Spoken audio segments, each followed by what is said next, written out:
Reciban un cordial saludo del Grupo 3, Derecho Civil 2, Acto Jurídico, de los alumnos de tercer ciclo de la Universidad Nacional de Trujillo. El día de hoy abordaremos una entrevista sobre un tópico muy comentado.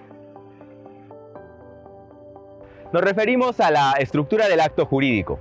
Aquí vamos a encontrar una gran problemática debido a que se van a encontrar en un gran dilema dos teorías. En primera instancia tenemos a la teoría tradicional y por otro lado, de manera contraria, tenemos a la teoría o a la doctrina moderna. Para dar inicio a este presente video, vamos a dar algunas nociones de lo que corresponden a ambas teorías. Como precisamos, existen dos teorías. La primera se denomina tradicional y la segunda la moderna. La primera estará centrada en los elementos del acto jurídico, clasificándolos en tres, que serán los elementos esenciales, los naturales y los accidentales.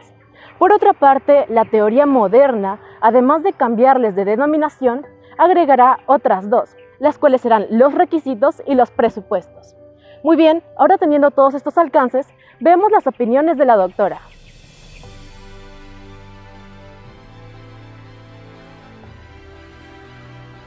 Como se ha podido comprobar, hay una diversidad de opiniones. Por ello, recurriremos a un especialista en esta rama del derecho.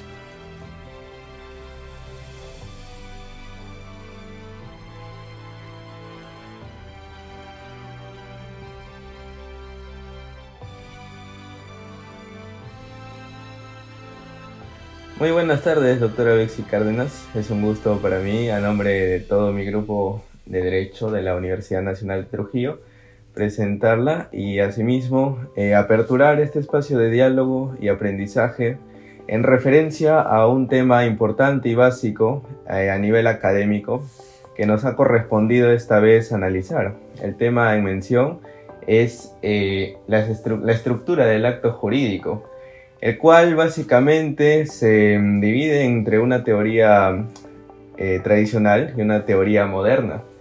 La teoría tradicional solo va a proponernos elementos, mientras que la teoría moderna ya va a dividir a la estructura del acto jurídico entre presupuestos, requisitos y elementos. Entonces, doctora, comenzaré con la ronda de preguntas. La primera pregunta gira en torno a hallar esas similitudes y diferencias entre lo que propone, o mejor dicho, lo que propuso la teoría tradicional y lo que ya ha propuesto más recientemente la teoría moderna.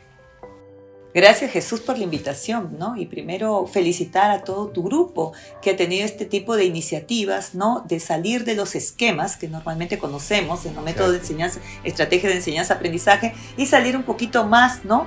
Y escuchar el criterio de otras personas, ¿no? Referente, ya centrándome en tu pregunta, voy a hacer primero un preámbulo para poderla contestar en una forma más acertada y oportuna, ¿no? Y precisamente lo primero es partir de ambas teorías que bien has hecho mención, ¿no? La teoría tradicional del acto jurídico y la teoría moderna del negocio jurídico, ¿no? Generalmente, ¿no? Generalmente nosotros le atribuimos que las diferencias nada más son en cuanto a su origen, ¿no? Un origen de la escuela francesa, un origen de la escuela alemana. Y eso es lo que comúnmente hemos aceptado al principio, de repente cuando a mí me formaron, ¿no? Pero ya no, las tendencias modernas, ¿no? Que fueron traídas, por ejemplo, acá, puesta en marcha, ¿no? Y con mucha efervescencia por el doctor, que ya no lo tenemos entre nosotros, por el doctor Lizardo Taboada, ¿no? Cuando él enfatiza, dice, no, acto jurídico no, negocio jurídico. ¿Por qué? Porque si nosotros hemos definido al acto jurídico como la manifestación de voluntad, pues nos quedamos primero en voluntad, principio de autonomía de la voluntad. Una voluntad privada, porque también tenemos otro tipo de voluntades, ¿no? Entonces hay que centrarnos sobre ello. Dicho esto, ¿quiénes manifiestan la voluntad? Dice, no podemos nosotros ubicar al sujeto, que es primordial, es un presupuesto, por eso presupuesto tienen que preexistir antes de. ¿Quién manifiesta la voluntad? Es el sujeto precisamente, y es por eso que él empieza ahí a hacer las primeras diferencias. Doctor Vidal, el doctor, por ejemplo, hace una buena clasificación y diferencia al acto jurídico al que ustedes se están refiriendo en este momento, propiamente dicho, al acto jurídico privado, del acto jurídico administrativo, por ejemplo, ¿no? Pero aquí estamos hablando de una voluntad privada. Bueno, dicho esto, la estructura tradicional, como usted mismo lo ha dicho, son elementos. Claro, hay elementos esenciales, elementos naturales y elementos accidentales, pero nos hemos quedado en elementos. Sin embargo, el Santo Padre dice, no, ¿pero por qué? Algo tiene que preexistir a estos elementos. ¿Y quién preexiste? El sujeto y el objeto. Tiene que existir una persona que manifieste su voluntad. Entonces ahí es donde él empieza precisamente a discriminar y nombra presupuestos. Son los que deben existir antes de, por eso son presupuestos, ¿no? Conforma elementos. Los elementos son los que continúan. Pero no solo eso, sino también hay condiciones que debemos reunir. ¿Quiénes?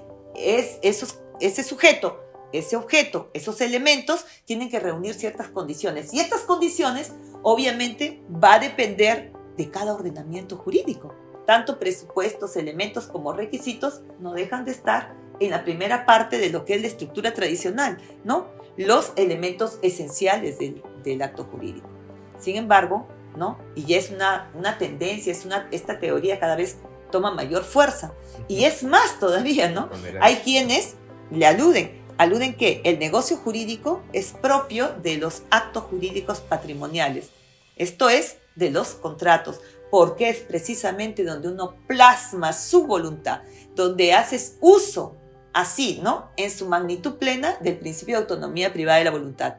No estamos solamente circunscritos a lo que la ley ha determinado, como si es en todo acto jurídico normal, ¿no?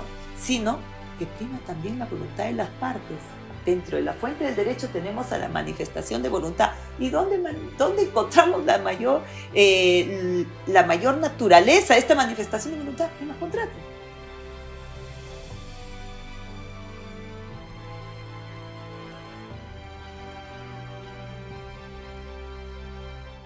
Bien, continuando con la ronda de preguntas, la segunda pregunta es, doctora, nos ha comentado bastantes cosas interesantes, y entonces nosotros queremos saber cuáles son las fortalezas y debilidades que tiene cada una de las teorías. Bien, buena pregunta, porque pensamos nosotros que cuando existe una tendencia moderna, ¿no?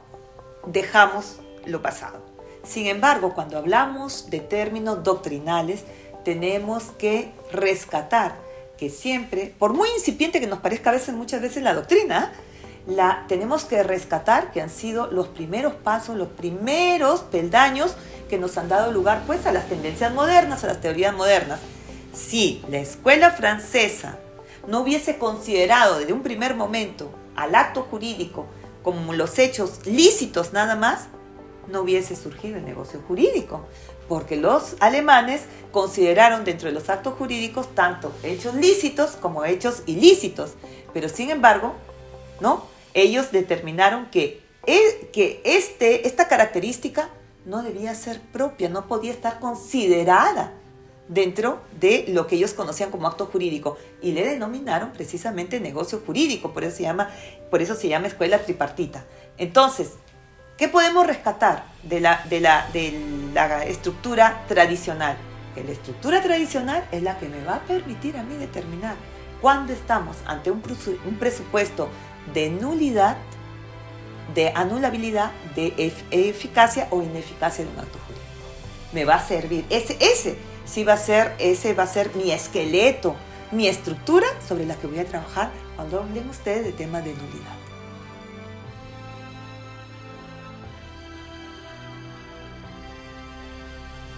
Llegando al final de estos cuestionamientos, me es grato preguntarle a usted, doctora, en su amplia experiencia, ¿cuál cree usted entre estas teorías presentadas es la más importante para estructurar el acto jurídico? Gracias, Anderson. Realmente es una pregunta, sí, bastante difícil, porque de alguna u otra forma tengo que ceñirme y tengo que sentar una de las posiciones, ¿no? Después de que hemos conversado sobre lo anterior. Bien, si yo tendría que adscribirme a una estructura, yo me adscribo a la del negocio jurídico.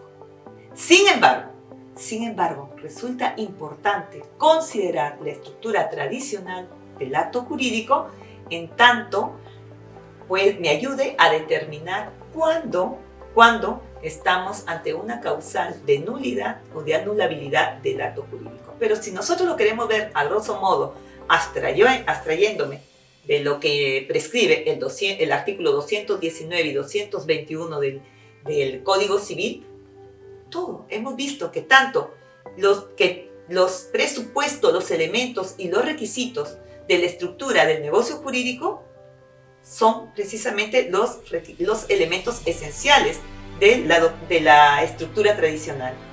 Solamente rescatar eso, pero sin embargo, si tengo que sentar posición, yo creo que me adscribo a la estructura moderna.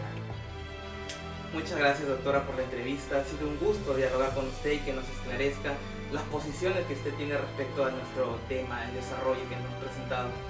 Sin más que decir, muchas gracias, reitero mis agradecimientos por parte de mí y por parte del grupo. Gracias, Anderson, y le agradezco a todo el grupo esta invitación y quedo, Yana, siempre a colaborar con ustedes, ¿no? A transmitir un poquito de las experiencias que tenemos, pero obviamente el conocimiento se adquiere cada día y a cada instante. Y qué mejor compartir con ustedes, con los jóvenes, ¿no?